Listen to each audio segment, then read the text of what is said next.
Ya, Anda kembali di One on One pemirsa, masih setia bersama kami di sini. Ada Wakil Kepala Badan Gizi Nasional, ada Mbak Dani SD yang selamat malam Ibu. Terima kasih masih bersama kami. Siap. Pertanyaan saya tadi Bu, karena banyak yang kemudian beredar kabar begitu ya. Anda pun juga kemudian sampaikan tadi, tidak ada yang menginginkan hal ini terjadi, keracunan dengan jumlah yang cukup banyak, ribuan, bahkan saat ini lebih dari 5.000. Apakah kemudian Anda menemukan di lapangan bahwa ada nampaknya pihak-pihak yang sengaja menginginkan hal ini Bu? Saya jawabnya susah jadi. Saya jawabnya susah. Tapi yang jelas tadi saya telepon Kepala BIN. Saya juga minta kepolisian. Jadi tim kami ini sekarang ada 2. Ada tim internal kami itu terdiri dari Deputi Pawas, Pantauan dan Pengawasan. Nanti akan bekerja sama dengan BIN, dengan kepolisian, dengan Dinkes, dengan BPOM. Tapi ada juga tim independen, yaitu ahli, ada bidang kimia dengan latar belakang farmasi, gizi, chef, ini ada. Jadi kita bikin 2 tim. Sebetulnya di mana persoalannya? Itu dia. Kalau situasi saya mau ngomong apapun nanti dikira ya defense, tapi kita kan memang juga salah, prosedurnya SOP-nya kan juga salah. Kurang pengawasan iya, SOP masaknya iya, tapi yang di luar itu saya no comment lah. Cuman saya punya harapan. Tolonglah. Ini program yang luar biasa. Niat awalnya mulia sekali Bu. Masa anak-anak orang miskin nggak punya hak untuk makan enak seperti anaknya orang kaya? Masa tega ibu-ibu yang tadinya hanya bisa ngasih makan garam anaknya sekarang bisa makan telur, bisa membeli ayam karena kerja di dapur MBG? Nggak boleh. Masa petani yang dulu, petani sayur nih sering jatuh harganya. Sawi cuma 2.000, wortel berapa. Sekarang di petani-petani yang menjadi pemasok itu tidak pernah mengalami penurunan harga. Pengrajin tahu tempe yang saat ini juga informasinya Ya, bahkan bisa mempekerjakan. Yang dulu ada di pasar itu yang tadinya cuma mengerjakan suami istri. Terus sekarang bisa mempekerjakan 5 orang. Karena dia menjadi pemasok di dapur FBG. Jadi ini kita tidak bicara soal makan gratis Mbak. Ini ada efek-efek ekonomi, artinya multiplier efek yang dari program ini itu luar biasa. Rantai pasok terjadi. Mbak coba bayangin kalau Mbak dengerin. Bisa membelikan anak, sepeda anaknya, bisa membelikan handphone anaknya yang kerja itu. Kalau memang terjadi kesalahan karena teknik kami masak, kami akan bertanggung jawab. Kalau memang ada yang sengaja itu, mohonlah jangan ini mainannya. Mainlah yang lain. Biar kami memberikan kesempatan yang nggak punya, ini punya kesempatan untuk punya kehidupan yang baik gitu. Nah Mbak ya. Ntar dulu, boleh punya tisu nggak? Boleh. Sambil kembali kami ambilkan juga ya Bu untuk Anda. Karena ada banyak kecurigaan di sana Ibu, mengapa kemudian ini terjadi dalam waktu yang bersamaan. Dan kami pun juga miris kalau kemudian ada yang menemukan fakta, memang ada orang-orang yang sengaja. Mengapa kemudian mereka mengorbankan anak-anak, begitu Bu? Dalam suatu program yang begitu mulia, tidak hanya mencerdaskan bangsa, membuka lapangan pekerjaan, memberikan kesempatan bagi orang-orang yang tadinya tidak bisa merasakan mungkin hal-hal yang hanya bisa dirasakan oleh para konglomerat begitu misalnya. Ya memangnya di Indonesia itu nantinya yang boleh jadi pinter, jadi hebat tuh nanya orang kaya. Ya kan Mbak? Pak Prabowo kan ingin semua anak Indonesia punya keadilan. Keadilan paling tidak keadilan makan lah. Bayangkan banyak anak-anak di daerah. Anak-anak yang tidak mampu.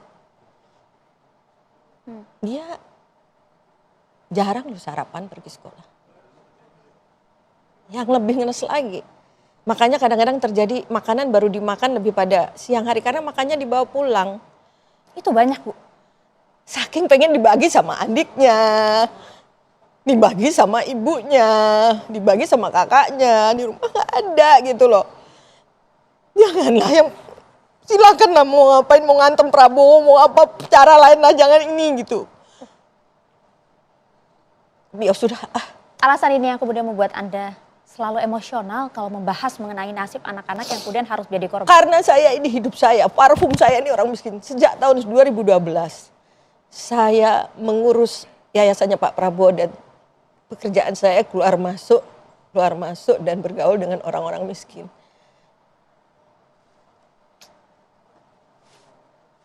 Saya tahu persis bagaimana ibu-ibu yang sedih tidak bisa memenuhi makanan anak-anaknya. Ya. Saya tahu. Karena hari-hari saya bersama mereka. Saya membelikan seragam mereka dulu dari uang pribadi Pak Prabowo. Saya memberikan becak listrik untuk mereka karena ada dari yayasannya Pak Prabowo. Saya paham betul. Sebelum saya di yayasan Pak Prabowo, dulu saya juga mempunyai yayasan sendiri. Saya pernah punya jaringan merah putih yang masak sehari 5.000 dulu mengasih makan anak-anak yatim piatu dan duafa. Dan alhamdulillah kira-kira 12 tahun saya di situ tidak pernah ada case apa-apa gitu.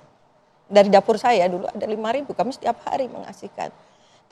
Ada teman kita di TV One yang pernah tahu apa yang saya lakukan. Ya. Nah, maksudnya jadi tolonglah kalau memang ada, mudah-mudahan tidak ada. Apapun dengan tujuan untuk menjatuhkan Pak Prabowo, cari cara lain lah. Jangan ini. Jangan mainannya, jangan ini. Bahasa Ibu. Jangan ini. Jangan mainannya, jangan ini. Carilah yang lain. Apalah gitu. Jangan, kasihan. Sudah dia pengen makan, mau makan diduga ada racun. Janganlah, jangan.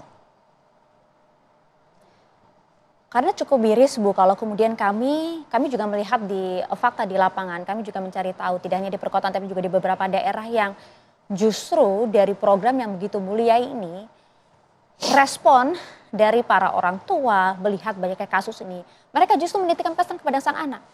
Nanti kalau dapat MBG, gak usah dimakan ya. Ini kan justru tidak sesuai dengan tujuan awal Bu. Ya, bismillah Mbak. Mungkin itu hanya sebagian kecil tapi sebagian banyak. Mbak boleh nanti tanya sama Pak Bupati, Ibu Wabub, Bupati, Wakil Bupati atau tanyalah kepala-kepala desa di mana-mana, nggak usah di desa di mana-mana. Anak-anak itu bertanya, kapan dong kami dapat makan gratis MBG-nya? Kapan dong? Kapan makan gratis MBG-nya? Kemarin saya baru cek di Depok, apakah anak-anak ini terpengaruh lihat ini? Ya. Mereka pada bilang, enggak yang kita makan enak-enak kok. Enggak ada tuh racunnya. Ada kemudian yang belum sekolah, Ibu, kapan dong kami dapat? Masa yang sekolah di sana sudah, sekolah kami belum? Insya Allah, anak-anak Indonesia pinter lah. Itu dia Bu. Kok ada ya Bu yang tega? Enggak tahulah, aku nggak mau bahas itu lagi. Pokoknya jangan. Ya, sudah ada tim yang sudah bergerak untuk itu kan? Bahkan hingga melibatkan polisi, kalau tadi Anda sampaikan. Ya, dari BIN juga. Dan kami, ya sudahlah. Buat kami aja, cuman saya menghimbau. Program ini sangat mulia. Nggak usah takut lah misalnya, wah kalau Prabowo ini sukses misalnya, Prabowo akan mudah melenggang di 2009. Pikirannya kok jauh banget ke situ ya. Pak Prabowo ini merancang ini tuh jauh sebelum beliau, kita ngobrol duduk di tahun dari 2012 atau 2011 yang lalu. Kita guyonan, Pak asik juga Pak sebetulnya kalau ini Indonesia ini ya kalau tidak ada konglomerat hitam yang menguasai ini kita bisa kasih makan semua orang. Oh iya, saya kan suka cerita, saya kan suka ke pasar Pak. Kadang-kadang yang bikin saya sedih Pak, kenapa sih orang-orang jualan itu Pak? Kalau yang kering saya, tapi kalau yang basah kayak sayur-sayur gitu Pak. Aduh kalau udah jam 9 gak laku tuh sedih rasanya Pak. Iya ya bisa juga itu kalau kita bangun dapur di dekat-dekat pasar. Jadi pemikiran ini jauh-jauh bukan sekarang, bukan janji kampanye. Ya, bukan hanya hal politis saja. Bukanlah, ini hal kemanusiaan. Dan kemudian memikirkan rantai pasok tadi, yang sayur supaya tadi yang di pasar laku, kemudian ada buka lapangan kerja, yang lebih mudah kan kalau menjadi packing, bagian nyuci ompreng itu kan nggak perlu keahlian yang tinggi-tinggi. Artinya yang selama ini mereka nggak bisa tembus dengan bekerja, dia bisa tembus bekerja dengan di dapur ini gitu loh, Mbak. Coba ibu-ibu yang sekarang nggak ngapa-ngapain di rumah, karena mau kerja apa, orang pendidikannya mungkin tidak setinggi yang sarjana atau apa, kan bisa kerja di sini dan lumayan tiap Jumat gajian, Mbak. Gajiannya itu tiap minggu. Kenapa kita diberikan tiap minggu? Ya kalau ini kan mereka kan bukan orang yang punya tabungan banyak kan gitu. Nah, Mbak kalau lihat gitu, Mbak, yang mendaftar nih ya, ini ada dapur buka itu. Padahal yang diterima 50, yang daftar bisa 1.000 tuh, 2.000 antri. Artinya banyak yang berharap bertumbuh hidup di situ. Sangat, apapun bahkan. Ini kan, ini ya, ini baru saya bilang. Berbuka. Ini yang kerja 50. Tadi belum lagi yang tukang tempe nambah ini, tukang ini. Ada lagi. Di sekitar dapur itu akan tumbuh warung-warung. Ada warung bubur, ada warung, ya warung-warung. Karena kan yang si pekerja ini kan ada beberapa shift. Kan mulai dari yang jam 4 itu ada tukang potong sayur. Nanti begitu malam jam 10-11 itu mulai masuk yang bagian dapur untuk prepare yang mau masak nanti jam 1:30 atau jam 2 gitu kan malam. Nanti masuk jam 3, jam 4 pagi itu bagian packingnya.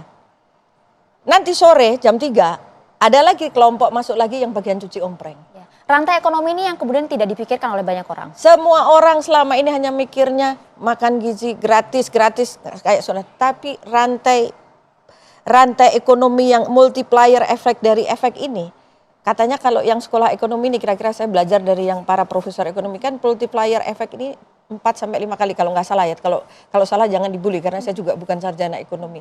Tapi saya memang melihat betul. Saya kasih contoh. Ada petani kangkung. Tadinya untuk dia petani kangkung menjual 100 ikat dengan harga 200 perak saja sampai sore hari belum laku, belum semua, kadang-kadang layu. Mbak bayangin apa nggak habis besok kalau nggak laku. Tetapi begitu ada dapur MBG ini, jangankan 100 ikat, dia harus pasok bisa sampai 3 kintal 350 kilo. Dia bisa bawa teman-temannya kalau di Tapos itu sekecamatan Tapos itu. Dibawa semua teman-temannya, dia bisa ngajak teman-temannya petani lain untuk menjadi pemasok kangkung misalnya. Angin segar bagi para petani. Iya, coba orang yang tadinya pendapatannya berapa dan malah kadang-kadang dia harus nombok karena sayurnya nggak laku, sekarang punya pemasukan besar. Tapi begini Bu, mengapa ya Bu, masih saja ada kemudian dapur-dapur MBG, SPPG yang justru menggunakan ini sebagai celah untuk kemudian mengambil keuntungan sendiri. Banyak yang kemudian mereka melanggar SOP, bahkan kemudian tidak memiliki sertifikat, bahkan justru juga menganggap kualitas dari makanan yang kemudian akan diterima oleh anak-anak ini dianggap sepele. Sehingga dampaknya kita lihat dengan beberapa banyak yang kemudian anak-anak yang harus kemudian dirawat di rumah sakit. Sesaat lagi Bu, kami akan bahas untuk Anda.